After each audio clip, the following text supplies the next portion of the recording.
is machine learning quantum phases of matter? Well, yeah, thanks Roman for the introduction and for organizing this wonderful program here in Brazil. It's my first time out here. Yeah, I very much enjoy it. I will be giving a talk which is slightly complementary to the talks that you have been hearing over the last few days. Telling you something that we picked up in the last 9 months in using numerical techniques in a new context and a new class of algorithms, applying machine learning to a topic close to our heart, which is quantum matter. So in doing this, let me first acknowledge my collaborators, if this works. So this has been done in collaboration with Peter Bröcker, a PhD student in Cologne, who really is the driving force of dragging me into this field, and Joan Caracilla and Roger Melko in Waterloo. Actually, Joan has just moved to D-Wave in Vancouver, who did some nice work ahead of us and talked us into this collaboration. So let me start by giving you an introduction to machine learning, the way that we learned it, and what it is about. So in general, machine learning is a field of computer science. It's the field that has been around for many decades. It's about data analytics. Its most prominent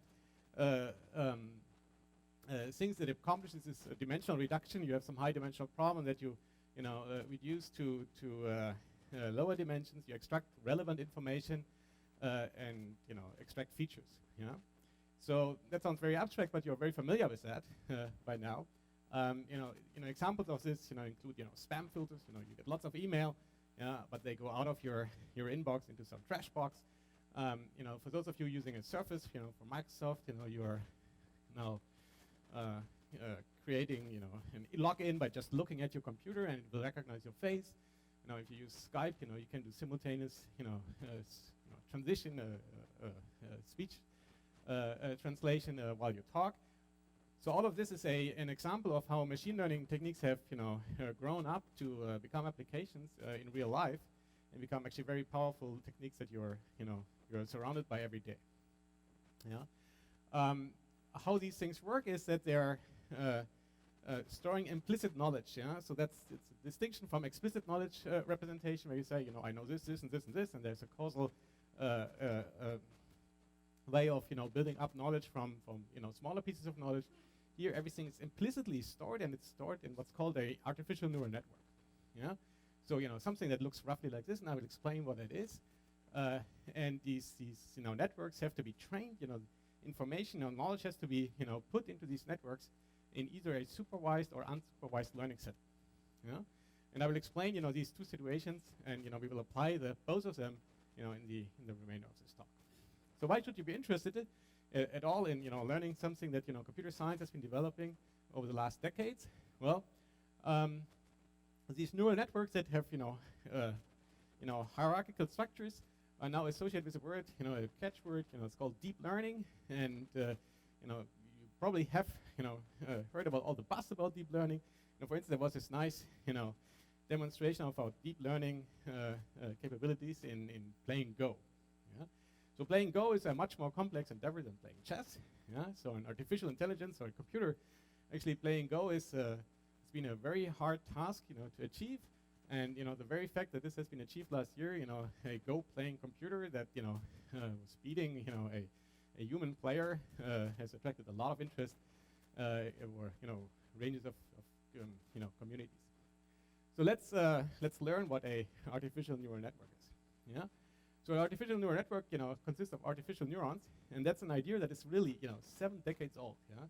So the description of the artificial neuron goes back to a paper in the 1940s, 70s, in a journal for mathematical biophysics. So even the field of mathematical biophysics was something that had a journal in the mid-40s of the last century. So what you have is you have a set of binary inputs, that you weigh with some weight, compare that weight against the bias, and then you create a binary output. So the idea is that this is like the biological neuron. You have certain incoming legs, and the neuron fires as you cross some threshold, and you model that by some step function and zeta function, yeah, where you just, takes a scalar product of all these binary inputs, with these weights, compare that to that, threshold, and then, you go from 0 to 1. So, so good. So let's do an example, yeah. So this morning you had an essential question to answer, yeah. So should I skip the first talk or go to the beach, yeah? And so let's do that with a single neuron, yeah. So you ask yourself a couple of questions, yeah. It's bright sunshine today, it's flying out tonight. This is a talk about more Majoranas, yeah. So you weigh these things and then you come to some conclusion, yeah. So for those of you who haven't, had this artificial neuron, I am very thankful that you're here. Setting this aside, a very simple artificial neuron like this, which has two binary inputs, some weights and a threshold. It looks, very simple, but it's very powerful. It's actually an example of a NAND gate. So it's exactly reproducing, the information of a NAND gate, which means that, building a neural network out of exactly these kinds of artificial neurons, you can, replicate a logical circuit built out of NAND gates. So from NAND gates, we know that they're computational universal. So you can build arbitrary electronic circuits out of NAND gates and do an universal computation. So that means that if you take this neuron, and build a neural network out of it, you can mimic exactly that. So that is one of the something that people realized in the late 60s, that neural networks are computational universal, and of course there's this you can actually play with these weights, yeah. So you might think that this is actually a more flexible way about thinking about computation than the circuit model.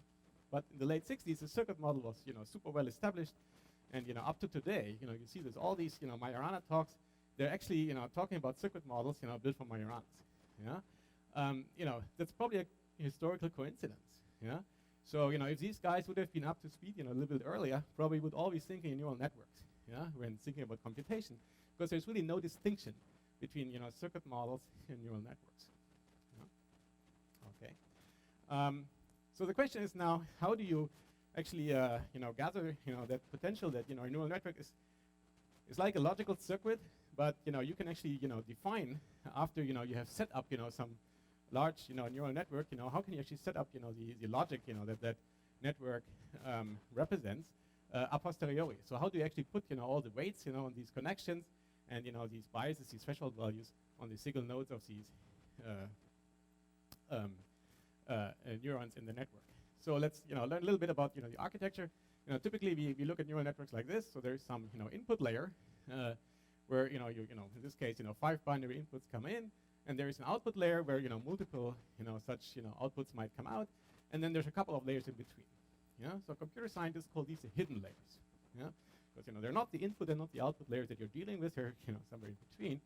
Well, yeah, so that's what they call it. And they have simple counting. Yeah, so if there's one hidden layer, it's 1, 2, and 3 means there's you have a deep neural network. Then you talk about deep learning. So deep learning just means that your neural network has just a couple of these layers. Yeah, and that's all that there is to that concept. Yeah, so it's not super deep.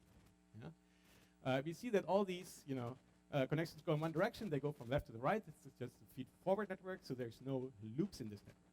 Yeah. And then, as you want to train this network, as you want to vary the weights, this step function actually is not a nice thing. It's a it's very singular behavior. You change a small parameter, and you have this step increase. That's not nice. You want to as you optimize weights, want to come to a situation where small changes in parameters result in small changes in the output. So the first thing that you do is you change that function on the neuron to some smoother function, smoothed out theta function. This is called sigmoid neurons in their language. Yeah. Okay, so now this is the architecture of the network. This is a replacement for the neuron. So how do we train now? Yeah.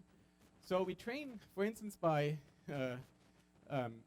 generating the following. We give the network a lot of instances, where we know the input and the desired output.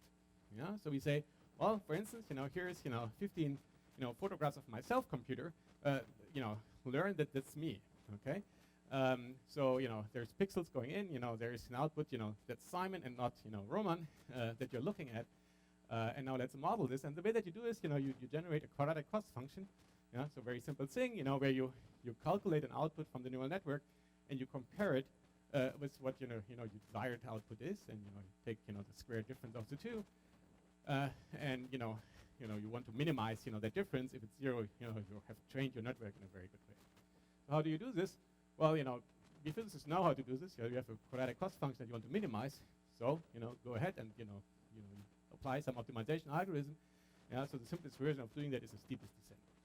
Yeah, so you have this quadratic cost function. You're looking for the minimum. Well, it's not super trivial in this case, because as you vary some weight over here, you actually have to process that information of have changed the weight here, all the way to the output, calculate the cost function, and then whether you're doing something good or not. Yeah, so it's not super trivial in making this fast.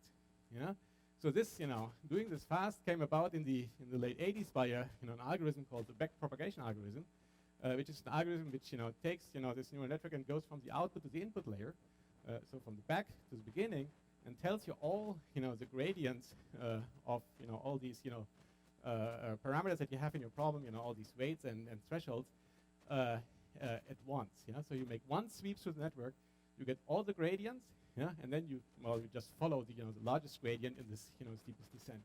So that makes the optimization of neural networks extremely fast, as opposed to what we could have done before. Just take random points in this network and hope that improving that will give us something. So that's backpropagation. It's the late 80s. Another hype of neural networks and how powerful they might be. So that step introducing backpropagation solved this problem. Yeah. So number recognition. Yeah. So digit recognition. Yeah. So you might know that your postal delivery service, anywhere in the world, relies on zip codes, and these zip codes are no longer, read by a person and then sorted, but by machine. Yeah. So you'll take a, digit, zip code like this, and convert it into something that you can then process in the machine itself. Yeah.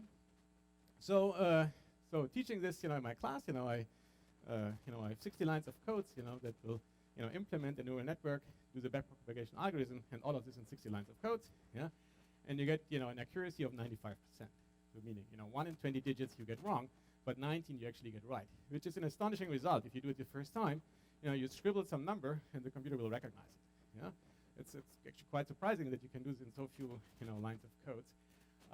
For any practical purposes, that's not good. Yeah. Okay, so you can't work if every 20th number is just screwed up, and you want to sort millions and millions of envelopes. That's not good. So you have to go substantially beyond that. But that again had been solved in the late 80s. Yeah? So from a meta perspective, going to higher accuracy, you do by something called convolutional layers. Yeah? So that's actually what's happened only 3, 4, 5 years ago. The understanding that just another little bit of massaging of the incoming information can give you a lot of additional powers to these neural networks, and that's the step that had made, for instance, face recognition so powerful that it's now a product in some of your laptops. So convolutional layers are steps that you do before you have some input information, some data that you want to feed in the neural network. But before you do that, you send it to a sequence of matrix reductions, so convolutions, or so show you what convolution is, or pooling, where you reduce the matrices. So let's look at what the convolutional neural network does. It looks for recurring patterns. Yeah, so here's digits again. Yeah, so you're trying to identify patterns in the zeros, in the ones, in the threes. Yeah, and use that information on top in your neural network. Yeah. So for instance, here's a 1. Yeah. So the 1, this abstract 1 has like only 3 elements in it. In this representation, here's a 2, which has a couple of more motifs. Yeah. That are now captured by these sub-matrices. Yeah. So my original image is some matrix, and then the convolution that I do is some smaller matrix that I convolute with a bigger one. So here's the example of doing this. Let me take this 2. Yeah, which is some big, 12 by 12 matrix or so here. And I take this small 3 by 3 matrix, and I, convolute now this 3 by 3 matrix up here, and then I, go over the bigger image, yeah, and do a convolution between, the subset of the matrix and this filter, and I get an image like this. Yeah, so this is called an activation map of that filter. So so this is a principal idea. So now you might ask, which filter am I supposed to use? Yeah. Well, that is something that in the design of the neural network you will actually leave as a degree of freedom. Yeah. So you will not tell what filter to use, but will optimize that as well. Yeah. So you just leave this little filter matrix open and find the entries in that filter matrix in the optimization procedure. Yeah. But what it does, the step is that it encodes local information. Yeah. So the original 12 by 12 pixel matrix, which originally in that algorithm that I just showed you, getting that 95% accuracy, you would just take those 1,000 pixels and just give them to the neural network in the hope that the neural network itself will understand how these 1,000 pixels are related to each other. Yeah.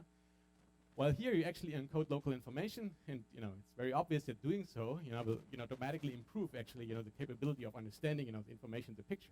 Yeah. Anyway, so that step introducing convolutions like this is something that really took off in 2012. It is at that point where all of a sudden face recognition, the distinction of cats and dogs, 200 breeds of dogs, all of a sudden became possible. Yeah. And before it just didn't work, in that capacity. Yeah. So so now you have seen that everything about neural networks is just very simple matrix algebra. Yeah. So proceeding through the neural network is matrix multiplications. Yeah. All these convolution stuff is also just algebra. Matrix multiplications. Yeah. So this is actually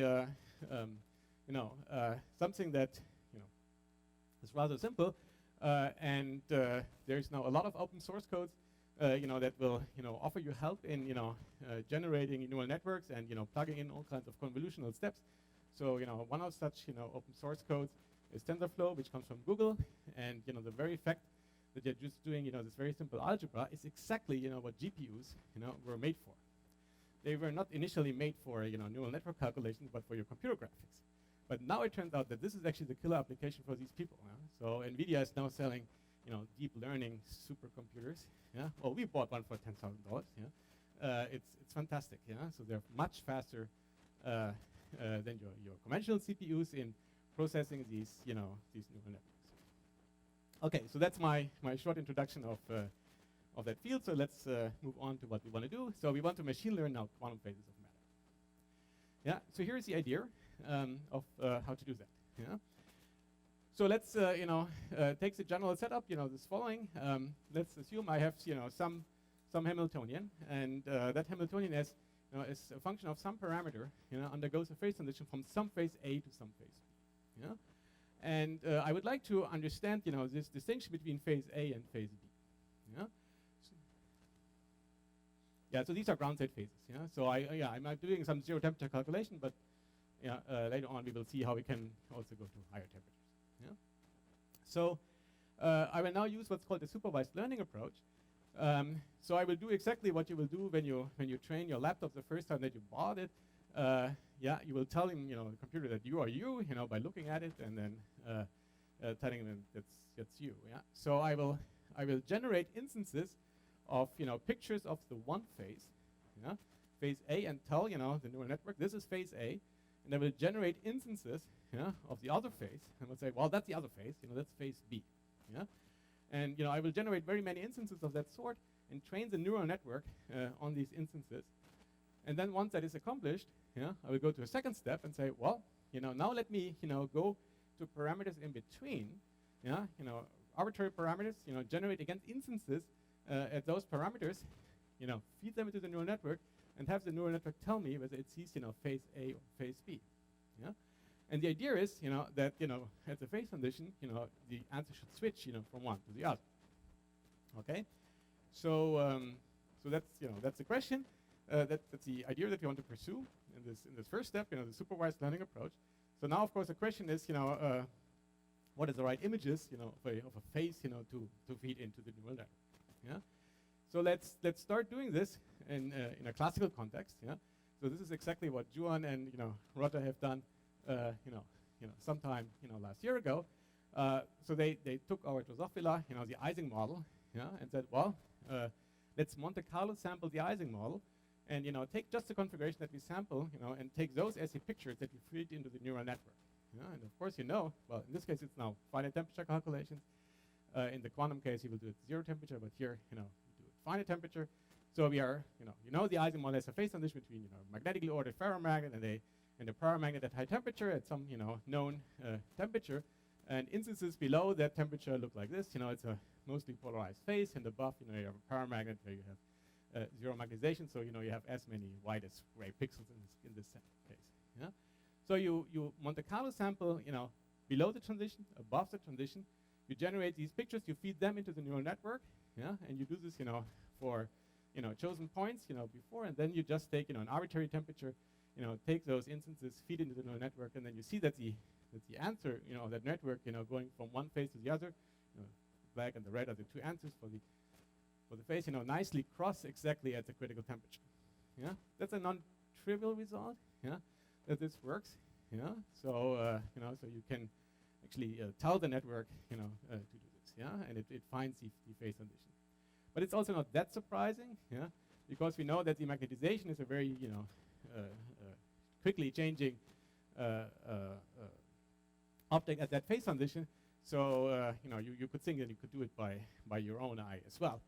But, so these guys also showed very quickly that you can also distinguish other, paramagnetic phases very easily from each other. For instance, you can take, the paramagnet of the Ising model, and for instance, distinguish that from, a Coulomb phase type ground state where you have, some local constraints, yeah, or from a Ising lattice gauge theory. So that's like a classical version of the Turing code, and this is actually the closest that we will come to topological order in this talk for today. Yeah. So from far apart, these images, might all look alike. Yeah. But if you zoom in closer, you will see that you have local quantities, that certain constraints around vertices, the number of up and down spins are fulfilled, and the neural network is actually able, to distinguish exactly that. Yeah, so you can distinguish these three phases, one from another positively. Yeah, so in that sense, you can see this classical topological order locally. Yeah, good. So that's interesting. Yeah, so and this is sort of, that's where we got interested in this and asked ourselves whether we can apply this to quantum systems as well.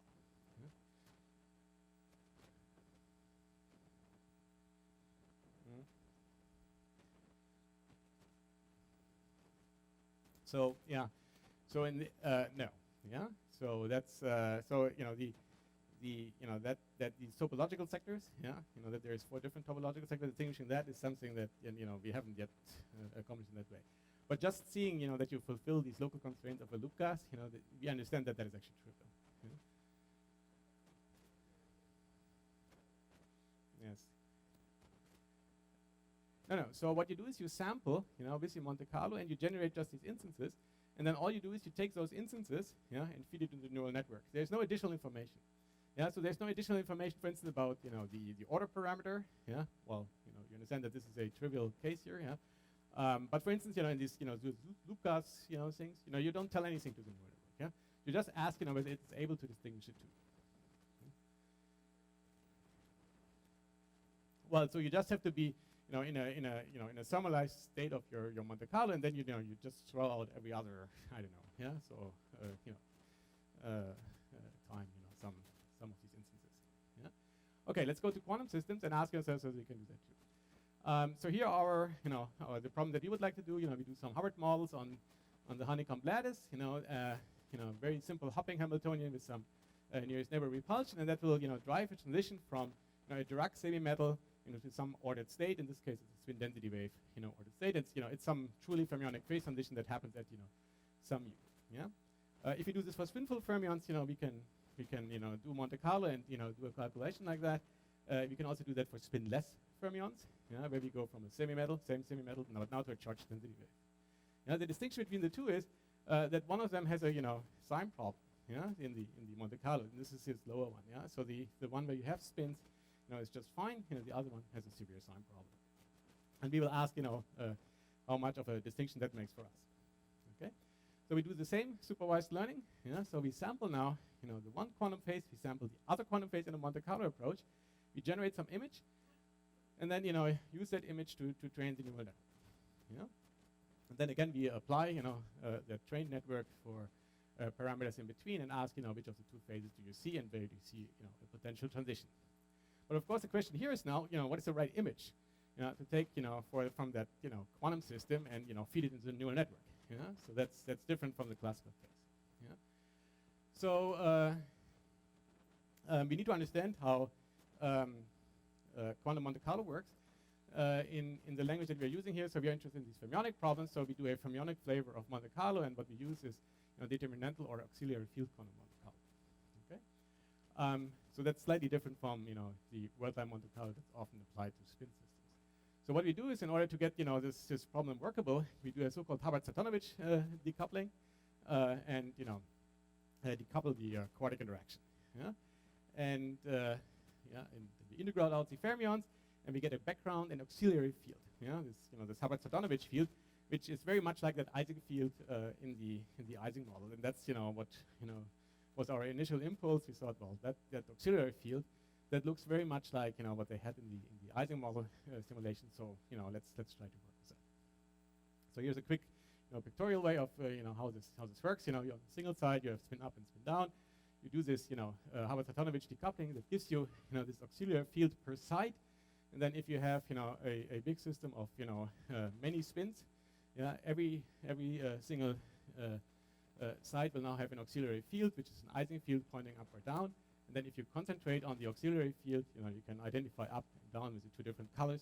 That gives you an image, and that image we now try to use in the Monte Carlo. So there's different ways of doing the Hubbard-Stratonovich decoupling. You can do this in different sectors. You can decouple in the magnetization. That breaks SU2. And here are examples of how that auxiliary field looks like. And you seem to see a difference between the semi-metal and the spin density wave. While if you take a different channel, the charged channel, and which preserves SU2 symmetry, you just do the same decoupling. That Ising-like field, to our naked eye, looks very similar. And that's not a bad intuition if we now try to do this machine learning approach on this, and we train the neural network. Say this is phase A, this is phase B. Try to understand where the transition is. You get a curve that goes from 0 to 1. So in principle, it can distinguish these two types of auxiliary fields. But look at this logarithmic scale. Somewhere the curve crosses over, but that has nothing to do really with what we know is a known critical value of this problem. And if you go to the charge sector, nothing works at all.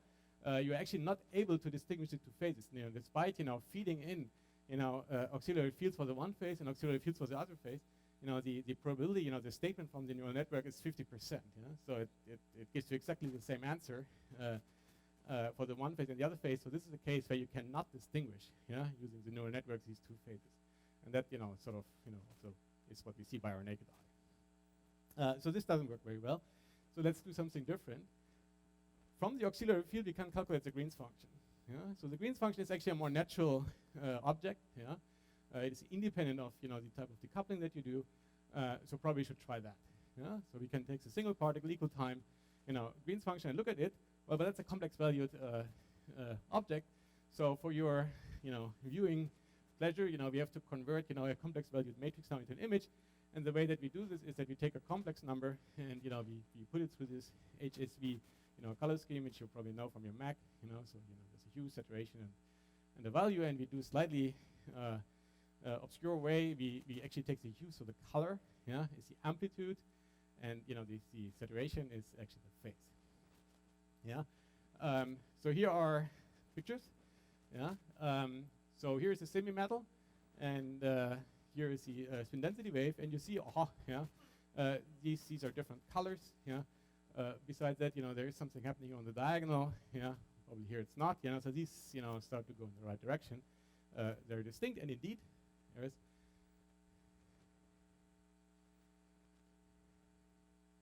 No, so these are 4 instances, that were pulled out of the Monte Carlo. So 1, 2, 3, 4. At different times. So these are 4 examples. And this, it is 4,000 of these examples that we will use to train the network. and 4,000 of these examples that we also use to train the other phase. Yeah, and then we are done. Yeah, and then we generate in the Monte Carlo these images at arbitrary coupling and feed it into the neural network. And that's what's summarized in this plot. Yeah, as you go from from small coupling to large coupling and going from the spin density wave from the Dirac to the spin density wave, you see now again a very nice crossover of the result coming from the neural network, and you see that it very nicely crosses where it's supposed to cross. Yeah, so these the true phase transition is a solid line.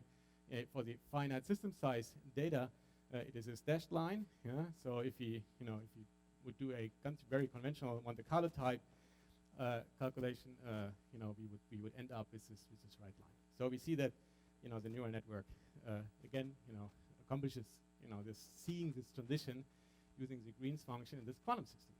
Yeah, so that's actually sort of nice. Yeah, good. So we draw some intermediate conclusions. Yeah, so this approach of using quantum Monte Carlo and machine learning to look at the quantum Monte Carlo data can be used to distinguish phases of an interacting quantum many fermion problem. Yeah, so the Green's functions for this particular problem are ideal images to do so, and this ensemble of Green's functions allows you to do this discrimination. Good. So so now then we took one step, and we thought what's happening if you take a fermionic sign problem. I will skip through what a longer introduction about the sign problem because I feel I don't have the time to do that. And let's immediately stop to the step where we apply machine learning to that. But give me the executive summary of the sign problem. If you have a quantum problem and you want to sample it in Monte Carlo, you have to map it to some classical problem.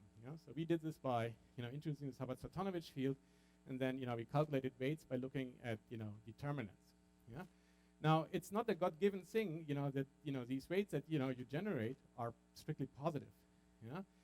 So that the mapping to a classical system works. Yeah. So these weights that you use to sample expectation values might come out to be negative. Yeah. That's in principle not really a problem. Yeah. So what you do is you say, well, let's ignore that negative weight, and if I do so, so I can rewrite my expectation value in such a way as given here. It becomes the expectation value of my observable times that sign. I measure that sign on top. Yeah. So I measure how many times the statistical weight that I try to use as a probability changes its sign, and calculate that on top. Yeah. So the original expectation value of the observable becomes the expectation value of the observable times the sign divided by the sign. And here's the problem. If the sign problem is there, so if the sign changes a lot, these expectation values go to 0. So you're dividing 0 by 0, and that gives you an exponentially large error on this expectation value. So that's where the Monte Carlo problem fails. Yeah? So the idea is to replace this way of remedying the problem. Yeah. So you're having a negative sign that you ignore, and then you do the statistical analysis, to retrieve the original expectation value, and that doesn't work. So let's try to do something different, and that is, well, we still sample with this level of ignorance, ignoring the sign, but instead of trying to do the statistical analysis, we give that to the neural network. So we say, well, we ask, is there a function that will shift from 0 to 1 as we go from one phase to the other, and sort of compensate all these information that is stored in that sign. So that's the idea, and this is what we try simply on this problem. So as I told you, we just take away the spin degree of freedom in my problem and go to spinless fermions. You're undergoing a phase transition from that Dirac semi-metal to a charged density wave. Then I have actually a very severe sign problem in the sense that this expectation value is strictly 0 for all finite couplings. Nevertheless, I can accommodate the same thing as before. So I can feed the information from the Monte Carlo into the neural network. I train at these two red dot points. Again, looking at the Green's function at these points, sampled in that modified ensemble of absolute statistical weights. And again, I see a phase transition, and it's very close, to the one that we know in this case also from different means, some clever basis change, eliminating the sign problem. So we see a very nice finite size trend, walking towards that transition. So so that's a very interesting observation at this point.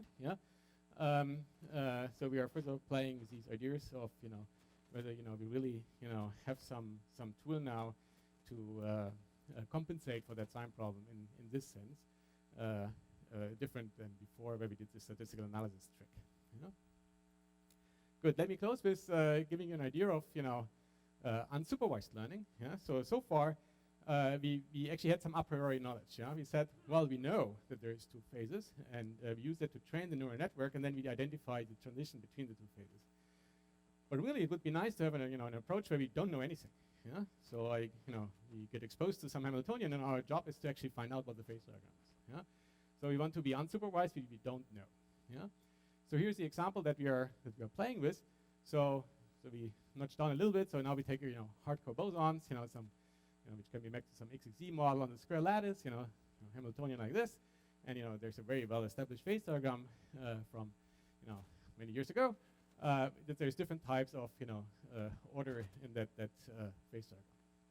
And now we do the following: we apply the approach that we just had. We say, well, okay, now let's assume at these 2 points that there are different phases, and let's try to distinguish them and train the neural network on those. Let's do this over here as well and here. Yeah.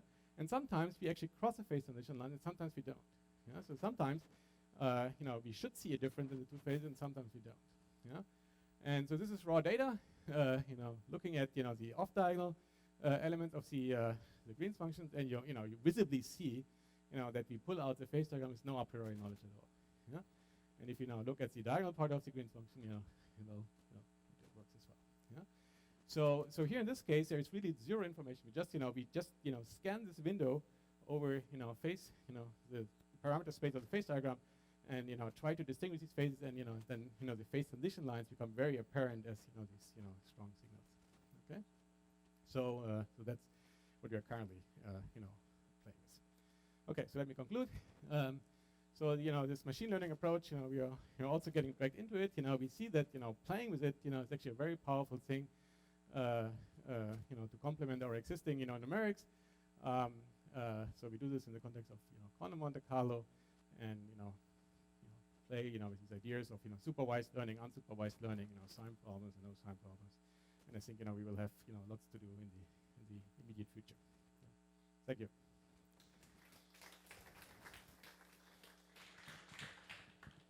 So we have some time for questions.